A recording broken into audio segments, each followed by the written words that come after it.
हम लोगों ने पीछे वीडियो में द्वितीय चरण के मतलब उपनिवेशवाद के द्वितीय चरण के अंतर्गत राजनीतिक नीति के अंतर्गत हम लोगों ने विदेशी प्रभाव स्थापित करने की नीतियाँ देख ली थी। उसके बाद भारतीय क्षेत्रों पे कैसे प्रभाव स्थापित किया, उसके अंतर्गत हम लोग हड़प नीति और अवध नीति को देखे थे। और इस भू राजस्व नीति के अंतर्गत, प्रशासनिक नीति के अंतर्गत भू राजस्व नीति आती है, जिसके अंतर्गत हम लोगों ने रैयतवाड़ी और महालवाड़ी व्यवस्था को देखा था। अब देखेंगे आर्टिकल कौन कौन से आए जिसके द्वारा प्रशासनिक नीतियों में सुधार किया गया या परिवर्तन लाया गया, जिससे कि औद्योगिकरण के अंतर्गत भारत का और भी आर्थिक शोषण किया गया। प्रशासनिक नीतियों के अंतर्गत पहला चार्टर एक्ट आया था 1813 के अंतर्गत, जिसके क्या कारण थे तो ब्रिटिश में औद्योगिक क्रांति के कारण उत्पन्न नए व्यापारी वर्ग अर्थात पूंजीपति वर्ग द्वारा संसद पर दबाव लगाना कि हमें भी व्यापार करने दिया जाए वहां जाकर, तथा दूसरा कारण ब्रिटेन के सभी व्यापारी प्रत्यक्ष रूप से भारत के साथ व्यापार करना चाहते थे, वही कारण हुआ। तो इसी के कारण इन लोगों ने नए चार्टर एक्ट का प्रतिपादन या लागू किया, जिसके द्वारा क्या प्रावधान किए गए तो उसके अंतर्गत कंपनी को व्यापारिक अधिकार समाप्त कर दिया गया और कंपनी को केवल चीन के साथ व्यापार करने की अधिकार और चाय अफीम के व्यापार का एकाधिकार संरक्षित रखा गया। भारत में ब्रिटिशों के व्यापार करने और अस्थायी निवास करने की अनुमति दी गई उनको, ब्रिटिशों को, तथा ईसाई मिशनरियों को भारत में धर्म प्रचार करने की अनुमति दी गई। कंपनी को भारत में प्रशासनिक कार्यों के चार्टर अर्थात मतलब कि वे प्रशासनिक कार्य का एकाधिकार एक तरह से या चार्टर 20 वर्षों के लिए बढ़ा दिया गया। कंपनी के शेयरधारकों को 10.5% लाभांश देने का प्रावधान किया गया। कंपनी को भारतीय क्षेत्रों में शिक्षा पर 1 लाख रुपए प्रतिवर्ष खर्च करने की अनुमति दी गई। उसके बाद इसके प्रभाव क्या हुए तो ब्रिटेन में व्यापारियों ने भारत में व्यापार की अनुमति मिली, जिससे भारत में ब्रिटिश व्यापारी कंपनियों का आगमन हुआ या ब्रिटिश कंपनी व्यापार का विकास हुआ। ब्रिटेन में औद्योगिक क्रांति को बढ़ावा मिला, कच्चे माल की आपूर्ति एवं बाजार की उपलब्धता बढ़ी भारत पर अधिकार करने से, मतलब कच्चे माल की आपूर्ति औद्योगिकरण के कारण भारत में ईसाई धर्म का विकास हुआ और धर्मांतरण को प्रोत्साहन मिला।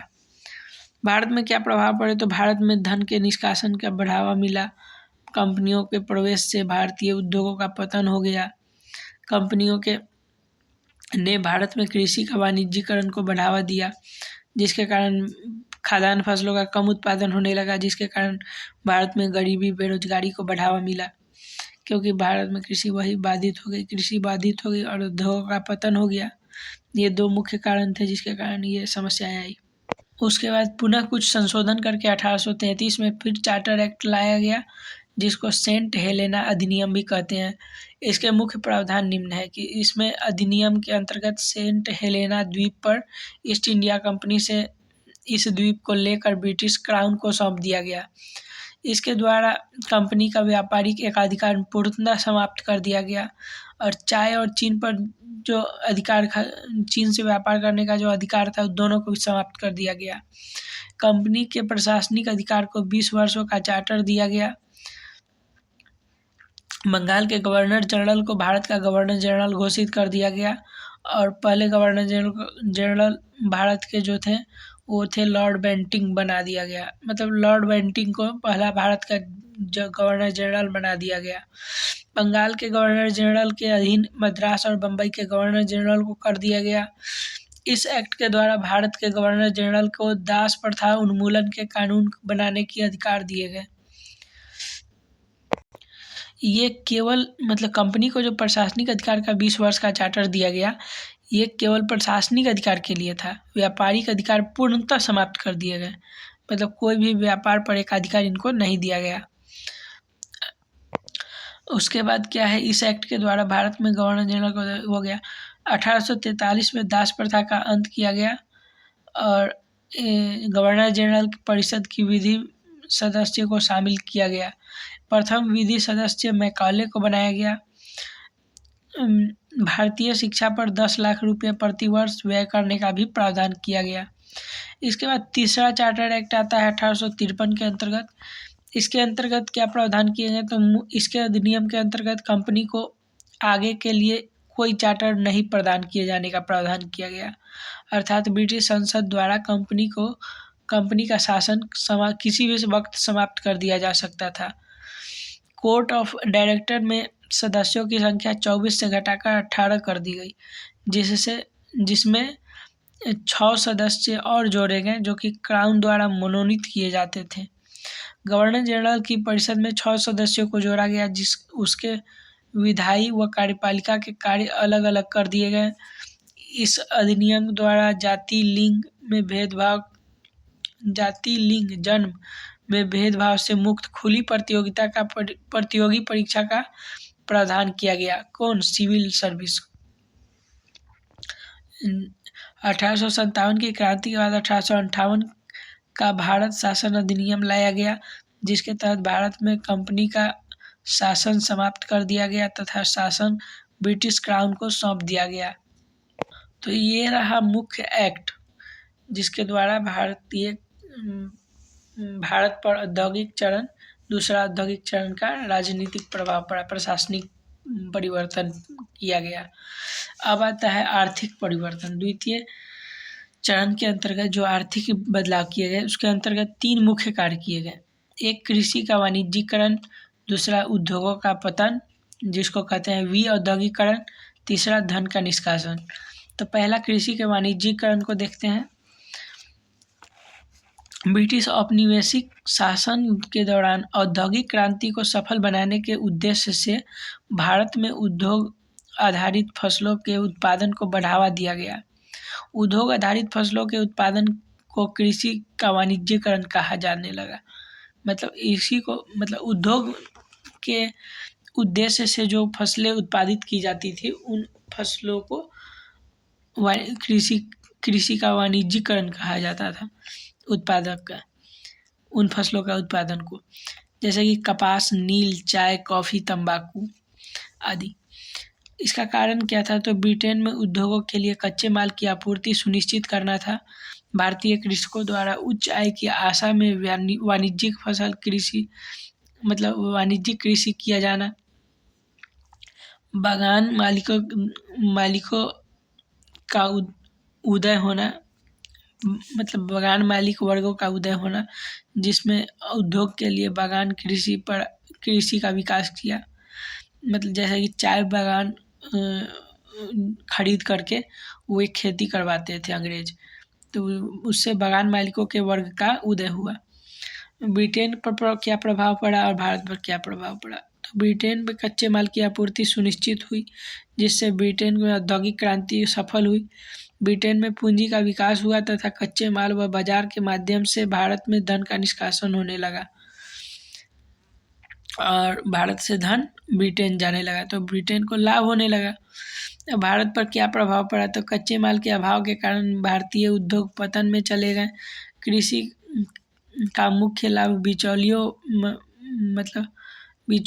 व बागान मालिकों को मिला, वो खरीद कर बेच देते थे। किसानों की स्थिति इससे दयनीय हो गई। गरीबी, भुखमरी, ऋणग्रस्तता की स्थिति को बढ़ोतरी मिली। आत्मनिर्भर अर्थव्यवस्था का पतन हो गया, कृषि उद्योग का पतन हो गया।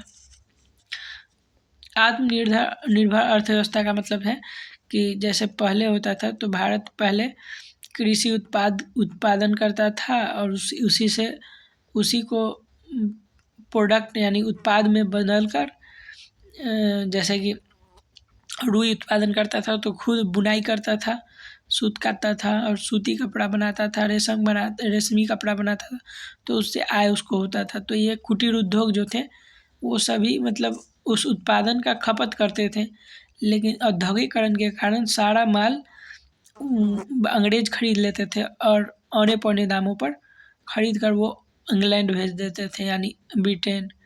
और वहाँ पे उसका उद्योग में उत्पाद बना करके फिर उसका उत्पाद जो था वो भारत में लाया जाता था।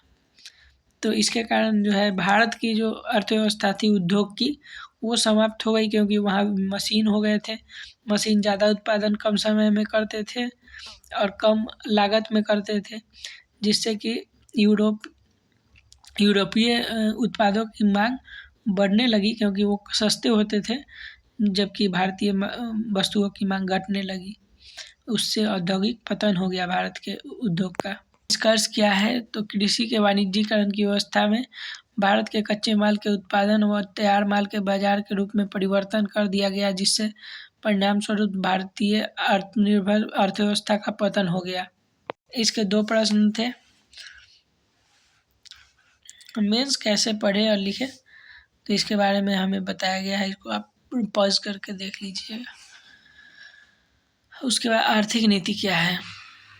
तो आर्थिक नीति के अंतर्गत दूसरा आता है विऔद्योगिकरण, जो हमने अभी समझाया। विऔद्योगिकरण 16वीं से 17वीं शताब्दी के बीच में भारत हस्तशिल्प उद्योगों के से परिपूर्ण था। भारतीय उत्पाद यूरोप के बाजार में रौनक हुआ करते थे, लेकिन ब्रिटिश राजनीतिक, प्रशासनिक तथा आर्थिक नीतियों के कारण भारतीय हस्तशिल्प उद्योग का पतन हो गया, जिसे विऔद्योगिकरण के रूप में जाना जाता है। कारण क्या था इसका पतन होने का? तो ब्रिटिश द्वारा भारतीय उत्पादों पर अत्यधिक कर या चुंगी लगा दी जाती थी, जिससे भारतीय उत्पाद की बिक्री प्रभावित होती थी, वो महंगे हो जाते थे। ब्रिटेन में औद्योगिक क्रांति के कारण यूरोप में भारतीय वस्तुओं की मांग घट गई, क्योंकि औद्योगिकरण से वहाँ मशीनें लग गई, जिससे कम लागत और कम समय में अधिक उत्पादन कर लेते थे, जिससे उनके उत्पाद जो हैं सस्ते होते थे। भारतीय कच्चे माल पर ब्रिटिश नियंत्रण होने के कारण भारतीय उद्योगों के सामने कच्चे माल की उपलब्धता घट गई। भारत में रजवाड़ों की स्थिति कमज़ोर हो गई, जिसके कारण स्थानीय उत्पादों को संरक्षण नहीं मिला। 1813 में चार्टर एक्ट के द्वारा मुक्त व्यापार को स्थापित किया गया, जिससे भारतीय बाजार यूरोपीय बाजारों से भर गए।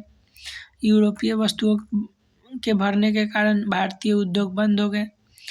भारत में ब्रिटिश उत्पादों का एक बड़ा खरीदार वर्ग तैयार हो गया। इसके क्या प्रभाव पड़े? तो ब्रिटेन में औद्योगिक क्रांति सफल हुआ। भारतीय उद्योगों के पतन होने के कारण ब्रिटिश उत्पादों का प्रसार हुआ और यूरोप एवं भारत में यूरोपीय कंपनियों का उत्पाद का प्रसार हुआ। ब्रिटेन में पूंजीवाद का विकास हुआ तथा भारत में धन के निष्कासन को समर्थन मिला। भारत पर क्या प्रभाव पड़ा? तो उद्योग बंद होने के कारण बेरोजगारी और गरीबी उत्पन्न हो गई। भारतीय किसानों के लिए ब्रिटिश खरीदार शेष बच गए, मतलब भारतीय किसानों का जो उत्पादन था उसको खरीदने के लिए सिर्फ ब्रिटिश ही बच गए, काहे कि भारतीय उत्पाद का जो भारतीय उद्योग खरीदते थे वो बंद हो गए। भारतीय उद्योग के बंद होने के कारण बेरोजगारी, मजदूरों का पलायन कृषि क्षेत्र में हुआ, जिससे कृषि पर बोझ बढ़ा और कृषि की भी आय घट गई, मतलब प्रति व्यक्ति आय घट गई कृषि के द्वारा। भारतीय आत्मनिर्भर अर्थव्यवस्था का पतन हो गया। तीसरा थ्योरी था धन का निष्कासन। तीसरा पार्ट आर्थिक नीति के अंतर्गत धन का निष्कासन। तो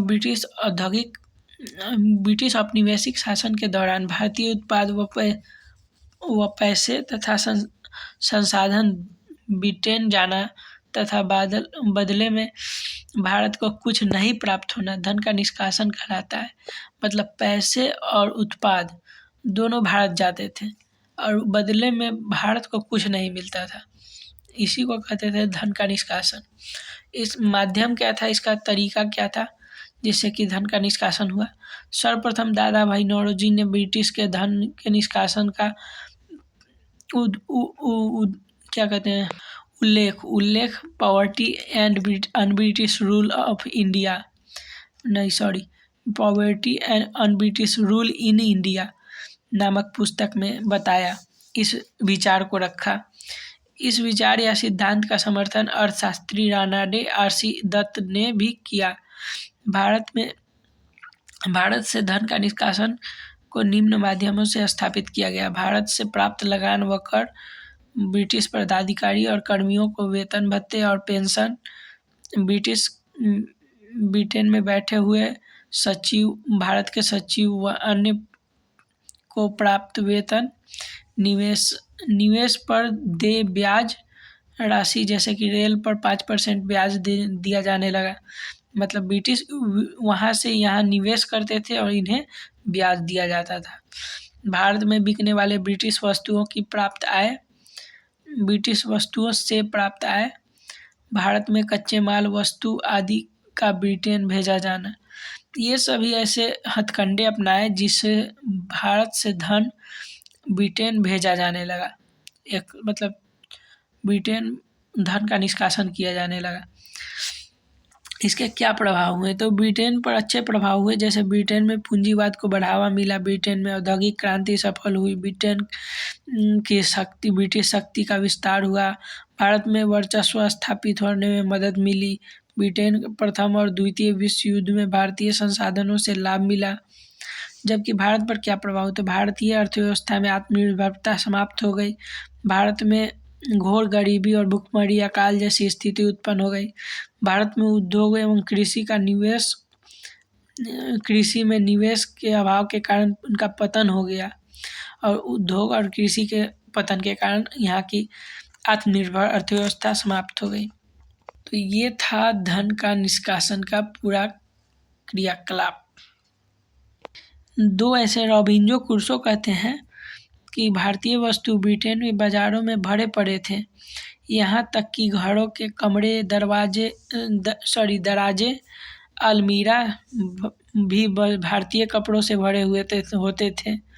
और जॉन सुलिवान कहते थे कि हमारी व्यवस्था स्पंज की तरह थी, जो अच्छी चीज़ों को गंगा के किनारे से सोख लेती थी तथा थेम्स, जो कि ब्रिटेन की नदी है, वहाँ आकर निचोड़ देती थी। ये 2 कथन से ये सिद्ध होता है कि धन के निष्कासन का कार्यकलाप होता था उस समय। इसी काल में यही द्वितीय चरण यानी औद्योगिकरण के चरण में ही रेल का निर्माण हुआ और विकास किया गया। सामाजिक नीतियों में कुछ बदलाव किए गए, जैसे कि कन्यावध को समाप्त किया गया, दास प्रथा का अंत किया गया, सती प्रथा का उन्मूलन किया गया, राजा राम मोहन राय द्वारा पत्रिका जैसे संवाद कौमुदी द्वारा सती प्रथा को लगाया गया, विधवा पुनर्विवाह पर ईश्वर चंद्र विद्यासागर की तत्वबोधिनी द्वारा कुछ सुधार किए गए। सांस्कृतिक नीति के अंतर्गत उदारवादी कहते थे कि गोरो लोगों का अधिभार है तुम पर, व्हाइट मैन्स बर्डन थ्योरी,